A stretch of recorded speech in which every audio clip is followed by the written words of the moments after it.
Ang PBA Governors Cup ay mag-uumpisa na nga ngayong linggo, August 18. Kaya naman nag-press conference na nga ang mga team governor kung ano ang mga update sa posibleng pagpasok ng Governors Cup.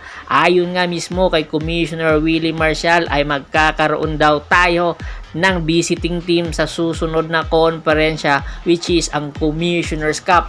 At malaki ang posibilidad na isa itong bigating kupunan ang papasok na galing sa Hong Kong. Ayon nga mismo yan sa team governor at sports director ng SMC team na si Boss Al Francis Chua. Pag-amin nga mismo ni Boss Al Francis Chua, ang Hong Kong Eastern ay mas malakas pa sa Bay Area Dragons. Kaya tuwang-tuwa itong si Boss Al Francis Chua dahil ayon sa kanya mismo, karamihan pala sa magiging player ng Hong Kong Eastern ay dating mga Bay Area Dragons na player. Kaya hindi katakataka na nagugustuhan ni Boss Al Francis Chua ang mga nangyayari sa paparating na Commissioners Cup. Pag-amin pa ni Boss Al Francis Chua, ang import na posibleng ilaro ay isang import lang muna pero walang height limit. Tinitingnan pa posibilidad sa baka sa susunod na Commissioners Cup ay magdadagdag na muli ng isa pang import, kasi ngayon pa lang daw ay napakasayang naman daw kung hindi makakapaglaro ang ibang mga players kung magdadalawa agad ng import. Kasi kung magdadagdag daw na isang 6-6 na import ay malaki ang posibilidad na ang 2 and 3 position, which is ang guard at ang forward, ay posibleng mabawasan at hindi na makapaglaro talaga dahil nga sa limited minutes, dahil na ilalaro talaga ito ng import. Kaya inaasahan na i-evaluate ito ng mabuti ng governors bago ang susunod na muling Commissioners Cup. Ngayon pa lang ay hindi pa man nag-uumpisa ay napaka-excited na nga ni Boss Al Francis Chua. Samantala, sa Barangay Ginebra, update tayo. Ayon din kay Boss Al Francis Chua, ang Barangay Ginebra San Miguel, matapos nga nila ang pakawalan itong si Christian Stan Hardinger at Stanley Pringle, inamin mismo ni Boss Al Francis Chua na napakalaking bagay na pagkawala sa kanila ni Christian Stan Hardinger dahil nga si Christian Stan Hardinger ay isang legitimate na big man.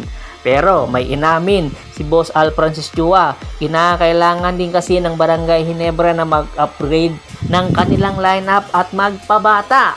Kung ano daw ang lineup ngayon ng Barangay Ginebra San Miguel, kinakailangan makipagpukpukan para magkaroon sila ng minuto para makapagpakitang gilas. Hangad ni Boss Al Francis Chua na ang konferensyang ito na Governors Cup ay magandang ipakita na ng Barangay Ginebra ang kanilang totoong kakayahan, nang sa ganon ay hindi sila kukwestiyonin ng mga fans at syempre ng mga kritiko na kung bakit nila pinakawalan itong si Christian Stan Hardinger.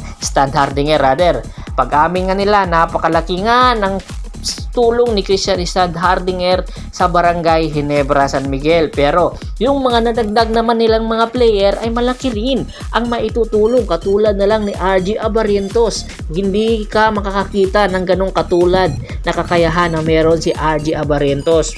Ayon mismo kay Boss Al Francis Chua, lalo na kay Stephen Holt at kay Isaac Go.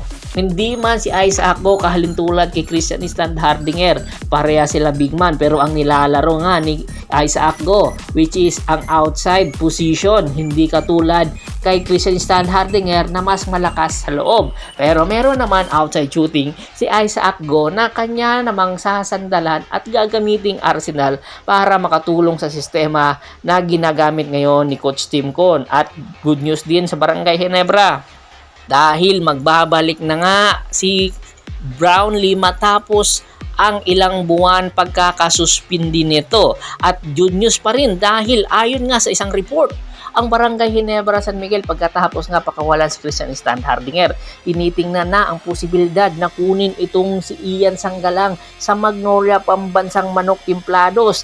Hinahanapan na lang pala ito ng posibleng magiging kapalit sa Magnolia at anong team ang posibleng magiging condit team nila. It's either Terra Firma or ang Northport Batang Pier dahil badly needed nga ng Barangay Ginebra ang kakayahan na meron si Ian Sanggalang.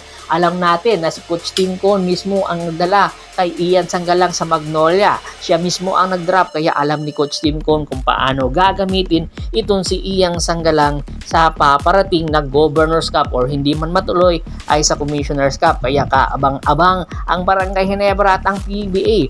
Bago pa man natin tapusin ang ating kwentuhan, shoutout muna tayo sa ating mga solid na followers na laging sumusuporta sa atin.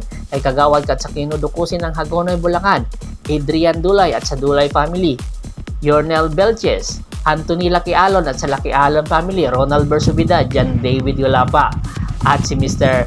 Julius Roche. Marami pong salamat sa walang sawa niyong pagsuporta. Pakibisita na rin po ng Facebook fanpage ko, pakilike, pakipollow, pakishare, ganun din po sa YouTube channel ko na Percival Monteron Sports Channel. Hanggang sa muling kwentuhan, maraming salamat po.